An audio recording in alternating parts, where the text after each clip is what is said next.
ఆగండి ఆగండి ఆగండి. బాధ్యతను కోరుకునేవాడు భద్రతను కోరుకోడు.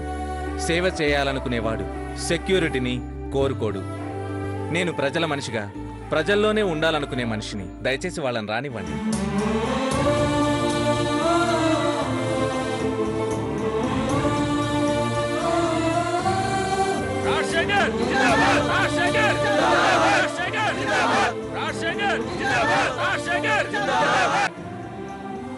ప్రతి మగాడి విజయం వెనుక ఓ ఆడది ఉంటుందంటారు.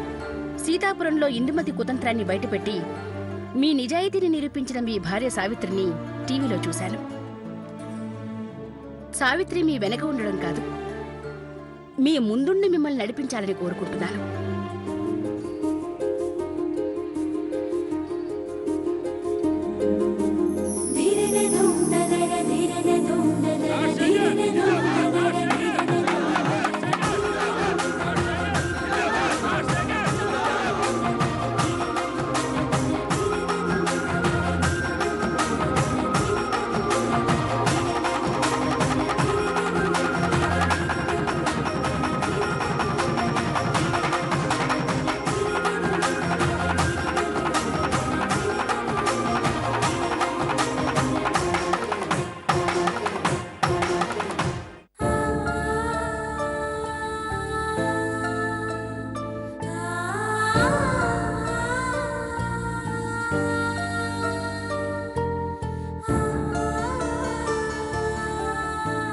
నేను ముఖ్యమంత్రి అవటం అమృత చూస్తే ఎంత సంతోషించేదో.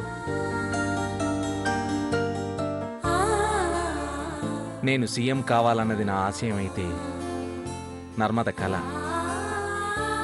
తన కళ తీరేసరికి తనే లేకుండా పోయింది. కాదండి, నర్మదక్క తన కళ నెరవేరడం చూడటం కోసమే అమృత కడుపున పుట్టింది.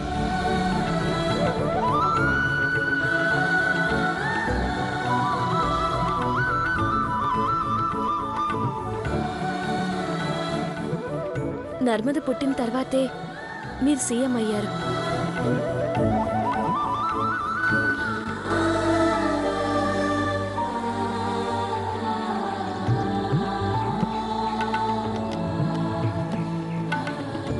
నర్మదా అమృతల్లాగే పాప కూడా ఎక్కడ దూరం అవుతుందో అని నా గుండె ఆగినంత పనైంది సావిత్రి.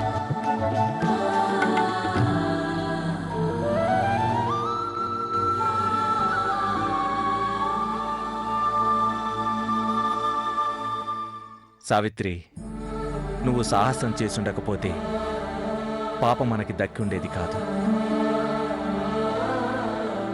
ప్రతి మగాడి వెనక ఓ ఆడదుంటుంది అంటారు.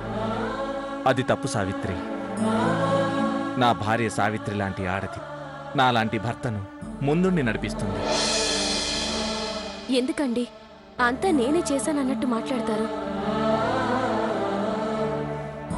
లేదు సావిత్రి, నా కష్టాల్లో, సుఖాల్లో, బాధల్లో, అవమానాల్లో అన్నిట్లో నాకు తోడు నీడగా ఉన్నావు.